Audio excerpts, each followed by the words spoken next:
চট্টগ্রামের ইতিহাস ও ক্রীড়া ঐতিহ্যকে ধরে রাখতে সাগরিকা মোড়ে নির্মিত ক্রিকেটারদের ভাস্কর্য একসময় ছিল স্থানীয়দের গর্ব, কিন্তু এখন সেই ভাস্কর্যগুলো ধীরে ধীরে হারিয়ে যাচ্ছে। অবহেলা, রক্ষণাবেক্ষণের অভাব আর দৃষ্টিপাতের অনুপস্থিতিতে একসময়কার আকর্ষণীয় স্থাপনাগুলো আজ পরিণত হয়েছে ভাঙাচোরা অবশিষ্টে।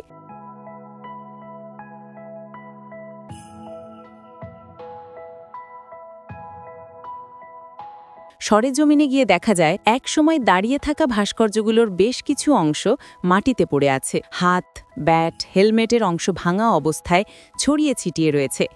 আশপাশে দাঁড়িয়ে থাকা পথচারীদের দৃষ্টি আকর্ষণ করলেও দেখভালের দায়িত্বে থাকা কোনো কর্তৃপক্ষের উপস্থিতি নেই।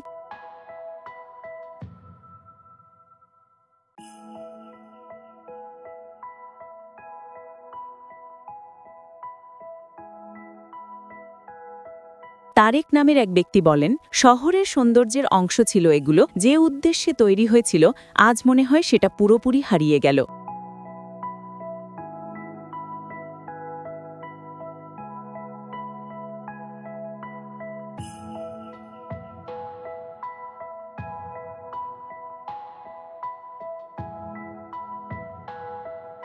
স্থানীয়রা জানিয়েছেন, দীর্ঘদিন ধরে রক্ষণাবেক্ষণের অভাব ও পরিবেশগত কারণে ভাস্কর্যগুলোর কাঠামো দুর্বল হয়ে পড়েছিল, কিন্তু সংশ্লিষ্ট কর্তৃপক্ষ সময়মতো সংস্কারের উদ্যোগ না নেওয়ায় এইগুলো একে একে ভেঙে পড়ছে। চট্টগ্রামের সাংস্কৃতিক ব্যক্তিত্বেরা বলছেন, সাগরিকা মোড়ের ভাস্কর্য শুধু শিল্প সৌন্দর্যের অংশ ছিল না, এটি ক্রিকেটের প্রতি চট্টগ্রামবাসীর ভালোবাসার প্রতীকও ছিল। তাই দ্রুত পুনর্নির্মাণ ও সংরক্ষণের ব্যবস্থা গ্রহণের দাবি জানিয়েছেন তারা।